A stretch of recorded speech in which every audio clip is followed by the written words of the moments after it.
Hi friends, ഇത് Mannarkkad rural service സഹകരണ ബാങ്കാണ്. സഹകരണ മേഖലയിൽ വൈവിധ്യമാർന്ന പ്രവർത്തനം നടത്തുന്ന മണ്ണാർക്കാട്ടെ മികച്ച ബാങ്കാണ് റൂറൽ സർവീസ് സഹകരണ ബാങ്ക്. ഈ ബാങ്കിന് പുതിയൊരു അവാർഡ് കൂടി ലഭ്യമായിരിക്കുകയാണ്. ഈ അവാർഡിനെ കുറിച്ച് പ്രതിപാദിക്കുകയാണ് ഈ വീഡിയോയിലൂടെ. നമുക്ക് വീഡിയോയിലേക്ക് പോകാം. മണ്ണാർക്കാട് റൂറൽ സർവീസ് സഹകരണ ബാങ്കിന് മറ്റൊരു സംസ്ഥാന പുരസ്കാരം കൂടി ലഭിച്ചിരിക്കുകയാണ്. തീർച്ചയായും ഒട്ടേറെ സംസ്ഥാന പുരസ്കാരങ്ങളും അതുപോലെ തന്നെ ദേശീയ പുരസ്കാരം ഉൾപ്പെടെ കുറെ അംഗീകാരങ്ങൾ ഈ ബാങ്കിനെ തേടിയെത്തിയിട്ടുണ്ട്. അപ്പൊ അതിൽ നിന്നൊക്കെ വ്യത്യസ്തമായിട്ടുള്ള ഒരു അവാർഡാണ് ഈ വർഷത്തെ അന്താരാഷ്ട്ര സഹകരണ ദിനത്തിൽ ബാങ്കിന് ലഭിച്ചത്. അത് ഈ ബാങ്ക് ഏറ്റെടുത്ത് നടത്തിവരുന്ന പരിസ്ഥിതി പ്രവർത്തനങ്ങളുമായി ബന്ധപ്പെട്ട കാര്യങ്ങൾക്ക് വേണ്ടിയുള്ള പ്രത്യേക അവാർഡാണ്. ഒരു സാമ്പത്തിക സ്ഥാപനം എന്നതിലുപരി സാമൂഹ്യ പ്രതിബദ്ധത ഉയർത്തിപ്പിടിച്ച് എക്കാലവും ജനങ്ങളോടൊപ്പം നിന്നുകൊണ്ട് സാമൂഹ്യ പ്രാധാന്യമുള്ള പരിസ്ഥിതി പ്രാധാന്യമുള്ള പ്രശ്നങ്ങളൊക്കെ ബാങ്ക് എപ്പോഴും അഡ്രസ് ചെയ്യാറുണ്ട്. ഒട്ടേറെ 2014 വിഷരഹിത പച്ചക്കറി ജനങ്ങളിൽ എത്തിക്കുക, അതല്ലെങ്കിൽ അത് പച്ചക്കറിയുടെ കാര്യത്തിൽ ഒരു സ്വയം പര്യാപ്തത നേടുക എന്നത് ലക്ഷ്യമാക്കി 1800ഓളം ഗ്രോ ബാഗുകൾ ഈ ബാങ്കിന്റെ മട്ടുപ്പാവിൽ നട്ട് നനച്ച് വളർത്തി പരിപാലിച്ച് ടൺ കണക്കിന് പച്ചക്കറി വിളവെടുത്ത ഒരു കാര്യം ഈ മേഖലയിൽ ബാങ്ക് ഏറ്റെടുത്ത പച്ചക്കറി കൃഷിയുമായി അല്ലെങ്കിൽ ഈ വിഷരഹിത പച്ചക്കറി പ്രോത്സാഹിപ്പിക്കുന്നതിന് വേണ്ടിയും ഏറ്റെടുത്തൊരു വലിയ പരിപാടിയായിരുന്നു. അത് സംസ്ഥാന തലത്തിൽ തന്നെ ശ്രദ്ധിക്കപ്പെട്ടു. കേരളത്തിലെ ഏറ്റവും വലിയ മട്ടുപ്പാവ് കൃഷി എന്ന ഖ്യാതി നമ്മുടെ ബാങ്കിന്റെ മട്ടുപ്പാവ് കൃഷിക്ക് ലഭിച്ചു. സംസ്ഥാന സഹകരണ വകുപ്പ് ബാങ്കിന്റെ ഈ മട്ടുപ്പാവ് കൃഷിയെ ഒരു റോൾ മോഡലായി പ്രഖ്യാപിച്ചുകൊണ്ട് കേരളത്തിലെ 14,000 വരുന്ന സഹകരണ സ്ഥാപനങ്ങളോട് ഈ മാതൃക ഏറ്റെടുക്കാൻ പറഞ്ഞു. അപ്പൊ ഇതൊക്കെ വാസ്തവത്തിൽ എന്തുകൊണ്ടാണ് സംഭവിക്കുന്നത്, അല്ലെങ്കിൽ ഈ തരത്തിലൊരു മാതൃകയാകാൻ ബാങ്കിന് സാധിക്കുന്നത്? പലപ്പോഴും ഏറ്റെടുക്കുന്ന കാര്യങ്ങൾ വളരെ കൃത്യമായും കണിശമായിട്ടും ചെയ്തു തീർക്കണമെന്ന ഒരു നിർബന്ധ ബുദ്ധി അത് ബാങ്കിന്റെ ഭരണസമിതിക്കായാലും ജീവനക്കാർക്ക് ഞങ്ങൾക്കൊക്കെ ഉണ്ട്. അപ്പൊ ആ നിലയിൽ തന്നെയാണ് ഈ വർഷം പരിസ്ഥിതി പ്രവർത്തനവുമായി ബന്ധപ്പെട്ട ബാങ്കിന്റെ കുട്ടി സഞ്ചിക്ക് സംസ്ഥാന തലത്തിൽ ഒരു അവാർഡ് കിട്ടിയത്. പോവല്ലേ? ഒരു മിനിറ്റ്, എന്റെ കുട്ടിയെവിടെ?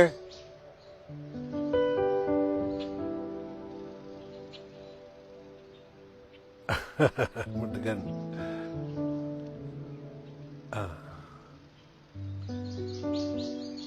ഹായ്.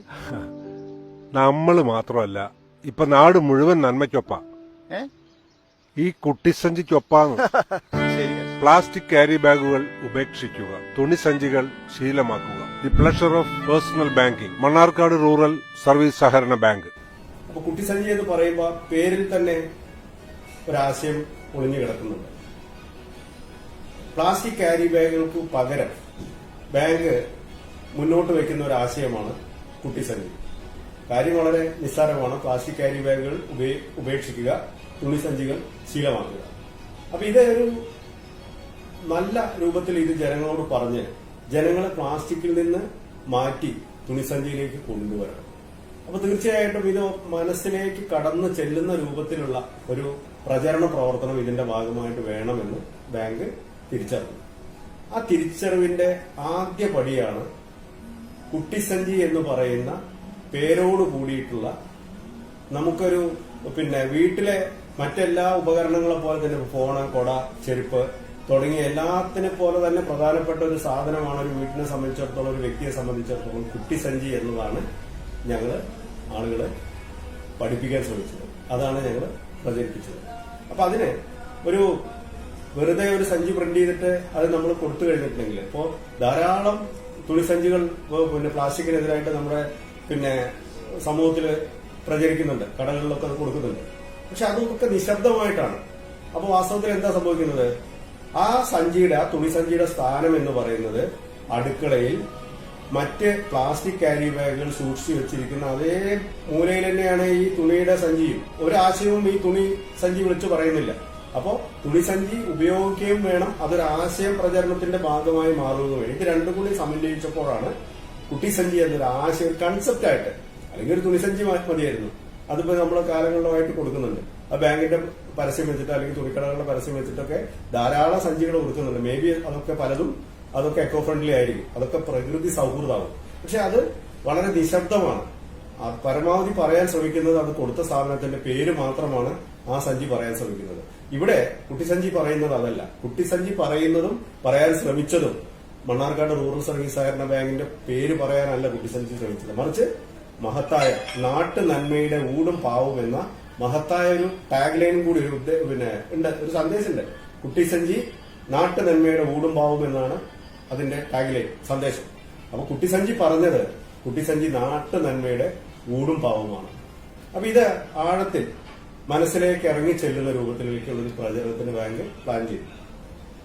വളരെ ഒരു സീരീസ് ഓഫ് വർക്ക് അതിന്റെ പിന്നിൽ നടന്നു. അല്ലാതെ കുട്ടിസഞ്ചി വെറുതെ യാദൃശികമായിട്ട് ജനങ്ങളുടെ ഇടയിൽ മനസ്സിൽ പതിഞ്ഞതോ അതല്ലെങ്കിൽ അതിന് സംസ്ഥാന അവാർഡ് കിട്ടിയതോ അല്ല. അതിനാദ്യമായിട്ട് ചെയ്തത് മണ്ണാർക്കാട് KTM ഹൈസ്കൂളിലെ അതുപോലെ തന്നെ DHS തെല്ലിപ്പുഴ തുടങ്ങി ഈ പരിസരത്തുള്ള സ്കൂളുകളുടെ ജൂനിയർ റെഡ് ക്രോസ് കുട്ടികളെ പോലെയുള്ള നല്ല ഈ പരിസ്ഥിതി വിഷയങ്ങളിലൊക്കെ താല്പര്യമുള്ള കുട്ടികളെ വെച്ചുകൊണ്ട് ഒരു സ്ക്വാഡ് ഉണ്ടാക്കി.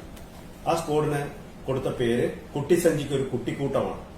കുട്ടിസഞ്ചിക്കുള്ള കുട്ടിക്കൂട്ടം പൈലറ്റ് പ്രോജക്റ്റായിട്ട് ബാങ്ക് തെരഞ്ഞെടുത്ത 2 വാർഡുകളിലെ മുഴുവൻ വീടുകളിലും പോയി ലഘുലേഖ വിതരണം നടത്തി. ഓരോ വീടുകളിലും ചെന്ന് ലഘുലേഖ കൊടുത്തു. അപ്പൊ സ്വാഭാവികമായിട്ടും അത് ആളുകളെ കുട്ടിസഞ്ചിക്ക് വേണ്ടിയിട്ടൊരു ലഘുലേഖയായിട്ട് വരുമ്പോൾ ഇതെന്താണ് എന്ന രൂപത്തിലേക്ക് ഒരു ആകാംക്ഷയോട് കൂടി ഈ കുട്ടിസഞ്ചി ഇവരുടെയൊക്കെ മനസ്സിൽ അല്ലെങ്കിൽ ഇവരുടെയൊക്കെ ഒരു ചർച്ചാ വിഷയമായി മാറി. കുട്ടിസഞ്ചിയുടെ കുട്ടിക്കൂട്ടം അങ്ങനെ എല്ലാ വീടുകളിലും കയറി ബ്രോഷർ കൊടുത്തു, ലഘുലേഖ കൊടുത്തു എന്നതാണ് ആദ്യപടിയായിട്ട് ചെയ്തിട്ടുള്ള ഒരു കാര്യം. രണ്ടാമതായിട്ട് ഈ ബാങ്കിന് 750ഓളം കുടുംബശ്രീ യൂണിറ്റുകൾ സജീവമായിട്ടുണ്ട്. അപ്പൊ അതില് വളരെ സെലക്ടഡ് ആയിട്ടുള്ള കുറച്ച് ആളുകൾ ഉപയോഗിച്ചുകൊണ്ട് അവരുടെ ഒരു ഗ്രൂപ്പ് ഉണ്ടാക്കി, അവരുടെ ഒരു സ്ക്വാഡ് ഉണ്ടാക്കി. ആ ഒരു സ്ക്വാഡാണ് അമ്മക്കൂട്ടം. അപ്പോ കുട്ടിസഞ്ചിക്ക് ഒരു അമ്മക്കൂട്ടം രൂപീകരിച്ചുകൊണ്ട് ആ അമ്മക്കൂട്ടം ഈ പറഞ്ഞ പൈലറ്റ് പ്രോജക്റ്റ് ആയിട്ട് നടത്തുന്ന വാർഡുകളിലെ വീടുകളിലെല്ലാം കയറി അവിടെയൊക്കെ സ്റ്റിക്കർ ഒട്ടിക്കുന്ന ഒരു വലിയ പ്രവർത്തനവും ഏറ്റെടുത്തു. അപ്പൊ ഒരു സീരീസ് ആയിട്ട് കുട്ടിസഞ്ചിയുടെ കുട്ടിക്കൂട്ടവും കുട്ടിസഞ്ചിയുടെ അമ്മക്കൂട്ടവും ആ ജോലി വളരെ കൃത്യമായിട്ട് നിർവഹിച്ചപ്പോൾ തന്നെ അതിലൊരു പുതുമ അല്ലെങ്കിൽ ഇത് വീടുകളിൽ ഒരു സ്റ്റിക്കർ ഒട്ടിച്ചപ്പോൾ ഒരു വീട്ടിലുള്ള ഒരു സ്ഥാനം സ്വാഭാവികമായിട്ട് അത് ആളുകളുടെ മനസ്സിൽ പതിയുന്ന പോലെയുള്ള ഒരു പ്രചരണമാണ് നടന്നത്.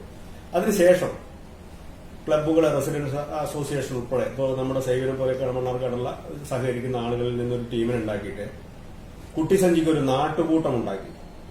ഈ നാട്ടുകൂട്ടം ചെയ്ത ജോലി എന്ന് പറയുന്നത് വീടുകളിൽ പോയി പ്രചരണത്തിന്റെ തുടർച്ച എന്ന രൂപത്തിൽ പ്ലാസ്റ്റിക് ശേഖരിച്ച് ബാങ്കിൽ കൊണ്ടുവന്ന് അത് ശാസ്ത്രീയമായിട്ട്, പ്ലാസ്റ്റിക് എന്ന് പറയുമ്പോൾ ക്യാരി ബാഗ് മുഴുവനെങ്കിൽ മേലിൽ നിങ്ങൾ ക്യാരി ബാഗ് ഉപയോഗിക്കേണ്ടതില്ല, ഇതൊരു വലിയ നമ്മുടെ നാടിന്റെ ഒരു വലിയ ദുരന്തമാണെന്ന് ബോധ്യപ്പെടുത്തി അവരിൽ നിന്നൊക്കെ ഓരോ വീടുകളിലും ചാക്ക് കണക്കിന് പ്ലാസ്റ്റിക് മാലിന്യങ്ങൾ കൊണ്ടുവന്ന് ബാങ്കിൽ കൊണ്ടുവന്ന് അത് ഈ നാട്ടുകൂട്ടത്തിന്റെ ഒരു നേതൃത്വത്തിൽ അത് ശാസ്ത്രീയമായിട്ട് സംസ്കരിക്കുന്നതിന് വേണ്ടിയുള്ള കാര്യങ്ങൾ ചെയ്തു. പ്രചരണത്തിന്റെ അടുത്ത പടി എന്നത് MLA ഉൾപ്പെടെ നമ്മുടെ CI അതുപോലെ തന്നെ ഈ പറഞ്ഞ ഈ നമ്മുടെ സമൂഹത്തിലെ പ്രധാനപ്പെട്ടവരെ വ്യാപാരി വ്യവസായികൾക്ക് ഉൾപ്പെടുത്തിക്കൊണ്ട് കുട്ടിസഞ്ചിക്ക് ഒരു കൂട്ടയോട്ടവും ബാങ്ക് സംഘടിപ്പിക്കുകയുണ്ടായി. അപ്പോ ഇതൊരു സീരീസ് ഓഫ് വർക്ക് നമ്മൾ നടത്തി. 2018 തുടങ്ങി, നവംബറിൽ തുടങ്ങി, അത് ഫെബ്രുവരിയിൽ പൂർത്തീകരിക്കുന്ന രൂപത്തിലുള്ള ഒരു സീരീസ് ഓഫ് വർക്ക്. കുട്ടിസഞ്ചിക്ക് ഒരു കുട്ടിക്കൂട്ടം, കുട്ടിസഞ്ചിക്ക് ഒരു അമ്മക്കൂട്ടം, കുട്ടിസഞ്ചിക്ക് ഒരു നാട്ടുകൂട്ടം, പിന്നെ കുട്ടിസഞ്ചിക്ക് ഒരു കൂട്ടയോട്ടം. ഒപ്പം നമ്മുടെ ബോധവൽക്കരണ പരിപാടികളും ഇതിനെ സംബന്ധിച്ച് ഈ കുട്ടിസഞ്ചിയുടെ കാര്യവുമായി ബന്ധപ്പെട്ടും പരിസ്ഥിതിയുമായി ബന്ധപ്പെട്ടൊക്കെ നമ്മളിവിടെ ബാങ്ക് ഓഡിറ്റോറിയത്തിൽ സംഘടിപ്പിച്ചു. നമ്മുടെ പ്രിയപ്പെട്ട ശശിയേട്ടൻ, ഷൊർണൂർ MLA ശശിയേട്ടനൊക്കെ ഉദ്ഘാടനം ചെയ്തിട്ടുള്ള പരിപാടികളൊക്കെ ഇതിന്റെ ഭാഗമായിട്ട് ഇവിടെ സംഘടിപ്പിച്ചു. അപ്പൊ ഇതിൽ ആശയപ്രചരണമാണ് ആദ്യപടിയായിട്ട് ബാങ്ക് നടത്തിയത്. അപ്പോഴൊന്നും കുട്ടിസഞ്ചി ജനിച്ചിട്ടില്ല. അപ്പോ പിറവിയെടുക്കാൻ പോകുന്ന ഒരു ആശയത്തെ സംബന്ധിച്ച് വലിയ തോതിൽ ആദ്യം പ്രചരണം നടത്തുകയും അത് ജനങ്ങളുടെ മനസ്സിലേക്ക് എത്തിക്കുകയും ചെയ്തു എന്നതാണ് കുട്ടിസഞ്ചിയുടെ ഒരു വിജയം. അപ്പൊ സ്വാഭാവികമായിട്ടും ആളുകളൊക്കെ കുട്ടിസഞ്ചിയുടെ ജനനത്തിന് വേണ്ടി ഒരു കാത്തിരിപ്പ് തുടങ്ങി. അപ്പൊ നമ്മൾ പറഞ്ഞു, ഞങ്ങളത് തരും, മാർച്ച് മാസം നിങ്ങളുടെ വീട്ടിലെ എല്ലാവരുടെയും വീടുകളിൽ മാർച്ച് 5-ാം തീയതി ഒക്കെ ആകുമ്പോഴത്തേക്കും എല്ലാവരുടെയും വീടുകളിൽ ഞങ്ങൾ എത്തിച്ചു തരും എന്ന് പറഞ്ഞു. ആ പറഞ്ഞതുപോലെ തന്നെ ബാങ്കിന്റെ പെൻഷൻ ഏജന്റുമാരെ ഉപയോഗിച്ചുകൊണ്ട് ഓരോ വീട്ടിലും ഒന്ന് വാഹനത്തിൽ വെക്കുന്നതിനും ഒന്ന് വീട്ടിൽ സൂക്ഷിക്കുന്നതിനും വേണ്ടി ബാങ്കിന്റെ 15 ഏജന്റുമാരെ വെച്ചുകൊണ്ട് ഓരോ വീടുകളിലും ഇത് എത്തിച്ചു കൊടുത്തു. തീർച്ചയായിട്ടും ഈ ഒരു പ്രക്രിയ, ഈ ഒരു പ്രോസസ്സ് കഴിഞ്ഞപ്പോൾ കുട്ടിസഞ്ചി സുപരിചിതമായി. മാത്രമല്ല വളരെ മനോഹരമായിട്ട് ഈ ഒരു കൺസെപ്റ്റിനോ നമ്മുടെ മനസ്സിലുള്ള ഈ ആശയത്തോട് അല്ലെങ്കിൽ കുട്ടിസഞ്ചി എന്നൊരു ആശയത്തെ മുറുകെ പിടിക്കാൻ പറ്റുന്ന, നാട്ടു നന്മയുടെ ഊടും പാവുമാണ് കുട്ടിസഞ്ചി എന്ന് സ്വയം പറയുന്ന രൂപത്തിലാണ് 15 കിലോ സാധനങ്ങൾ കൊണ്ടുപോകാൻ പറ്റുന്ന മനോഹരമായ രീതിയിലാണ് ഈ കുട്ടിസഞ്ചി ഡിസൈൻ ചെയ്തത്. അപ്പൊ സ്വാഭാവികമായിട്ട് ഇവിടെ നമ്മളൊരു തുണിസഞ്ചി വെറുതെ കൊടുത്തു കഴിഞ്ഞിട്ടുണ്ടെങ്കിൽ കിട്ടുന്നതിനേക്കാളും എത്രയോ വലിയൊരു ആശയ പ്രചരണമാണ് നമുക്ക് ഇതൊരു ബ്രാൻഡ് ചെയ്ത്, നമ്മുടെ ഇപ്പൊ ഈ ഉപഭോഗ സംസ്കാരത്തിൽ തീർച്ചയായിട്ടും ഒരു ബ്രാൻഡിങ്ങിന് വലിയ പങ്കുണ്ട്. അപ്പൊ അതുകൊണ്ട് കുട്ടിസഞ്ചി എന്ന് പറയുന്ന ആശയത്തെ ബ്രാൻഡ് ചെയ്തു. അങ്ങനെ ബ്രാൻഡ് ചെയ്ത ആശയത്തെ ജനകീയമായിട്ട് ജനങ്ങളിലേക്ക് എത്തിച്ചു. അവിടെയാണ് കുട്ടിസഞ്ചി വിജയിച്ചത്. ആ വിജയത്തെയാണ് കേരളത്തിലെ സഹകരണ വകുപ്പ് ഏറ്റെടുത്തുകൊണ്ട് അംഗീകരിച്ചുകൊണ്ട് ഇത്തരത്തിലുള്ള ഒരു സംസ്ഥാന അവാർഡിന് വേണ്ടി തെരഞ്ഞെടുക്കപ്പെട്ടത്. അപ്പോ ഇതിന്റെ മറ്റൊരു കാര്യം എന്ന് പറഞ്ഞാല് കഴിഞ്ഞ വർഷം ഒക്ടോബർ 11 മുതൽ 13 വരെ 2019 ഡൽഹിയിൽ വെച്ച് international trade fair, cooperative trade fair നടത്തി. അവിടെ വരുന്ന പ്രതിനിധികൾ, അത് രാജ്യാന്തര പ്രതിനിധികളുണ്ട്, അതുപോലെ തന്നെ അന്തർ സംസ്ഥാന മറ്റ് സംസ്ഥാനങ്ങളിൽ നിന്നുള്ള പ്രതിനിധികളുണ്ട്. സഹകരണ വകുപ്പിലെ നമ്മുടെ രാജ്യത്തെ വലിയ പ്രമുഖരാണ് അവിടെ പങ്കെടുക്കുന്നത്. അപ്പൊ അവിടെ പങ്കെടുക്കുന്ന പ്രമുഖർക്ക് കേരളത്തിന്റെ വകയായിട്ട് ഒരു നല്ല ഉപഹാരം, ഒരു പ്രീഷ്യസ് ആയിട്ടുള്ള ഒരു ഉപഹാരം കൊടുക്കണമെന്ന് തീരുമാനിച്ചത് എന്താണ് എന്നറിയാമോ? അതാണ് ഏറ്റവും വലിയ കുട്ടിസഞ്ചിക്കുള്ള മറ്റൊരു അംഗീകാരം. സഹകരണ വകുപ്പിലെ പ്രധാനപ്പെട്ട ആളുകൾ കൂടി ആലോചിച്ചപ്പോൾ അവരുടെ മനസ്സിൽ വന്നത് ഏറ്റവും പ്രധാനപ്പെട്ട ഈ ഒരു ട്രേഡ് ഫെയറിന്, ആദ്യത്തെ ഈ രാജ്യാന്തര ട്രേഡ് ഫെയറിന് കൊടുക്കാവുന്ന ഏറ്റവും ഉചിതമായ ഉപഹാരം കുട്ടിസഞ്ചിയാണ് എന്നാണ് അവർ കണ്ടെത്തിയത്. അങ്ങനെ ഈ ബാങ്കിന്റെ ഈ ചെറിയ ഒരാശയം ഇന്റർനാഷണൽ ട്രേഡ് ഫെയറിൽ പ്രതിനിധികൾക്ക് ഉപഹാരം കൊടുക്കുന്ന രൂപത്തിലേക്ക് വരെ ഇതിനെ സഹകരണ വകുപ്പ് ഐഡന്റിഫൈ ചെയ്തു. തീർച്ചയായും ഇതിന്റെ ഈ ഒരു ആശയ പ്രചരണത്തിലും അതുപോലെ തന്നെ ഈ കൺസെപ്റ്റിലും ബാങ്ക് പുലർത്തിയിട്ടുള്ള വേറിട്ട മാതൃക തന്നെയാണ് കുട്ടിസഞ്ചിയെ മഹത്തരമാക്കിയത്. അതുകൊണ്ട് തന്നെയാണ് കുട്ടിസഞ്ചിയിലൂടെ ഈ ബാങ്കിന് വീണ്ടും ഒരു സംസ്ഥാന പുരസ്കാരം ലഭിക്കുകയും ചെയ്തത്.